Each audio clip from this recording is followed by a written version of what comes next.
Hi, and welcome to this week's episode of the CostofCarry podcast. Let's get started. 5 negotiation tips when buying a property. Most people will only ever buy 1 or 2 homes over the course of their lives, which means you don't always get much practice at the skills of negotiation.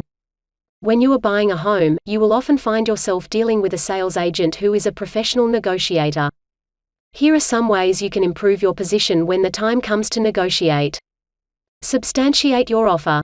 Most sales agents and valuers will price a property based on the method known as comparable sales.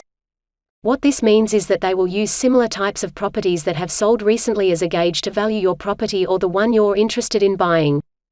The good thing is that you can do this same research ahead of time to get a clear understanding of what a property is worth, and you can take this evidence to the sales agent when the time comes to make an offer or negotiate. Look at similar properties, in terms of age and land component in the same suburb, that have sold in the past 6 months. This will give you a good understanding of what the property is realistically worth and will help dramatically with your negotiation. Get pre-approved. One of the most important aspects of buying a property is knowing not just what you can spend but how much you can borrow. Getting a pre-approval with the help of a mortgage broker will not only give you clarity around what that number is but can also be used as a negotiating tool. If you really want a property, but you have reached your ceiling, tell that to the sales agent. If they have no competing offers, they will likely communicate this to the vendor to broker a deal. Understand the seller's motivations. Arguably, the most important part of a negotiation is knowing why the vendor is selling. You should do everything you can to find out why they are selling, including questioning the sales agent. The more information you have, the stronger your position will be. If a vendor is unwilling to negotiate on price, perhaps you can get more favorable terms or vice versa.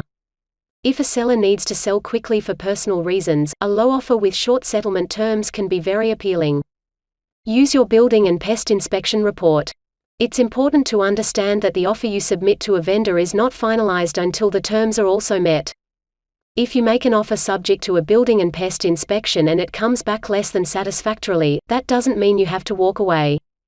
In fact, you're well within your rights to go back and negotiate a lower purchase price, factoring in any repairs that are required and the inconvenience. And that concludes this episode of the CostofCarry podcast. Thank you all for tuning in, and I'll see you in the next episode.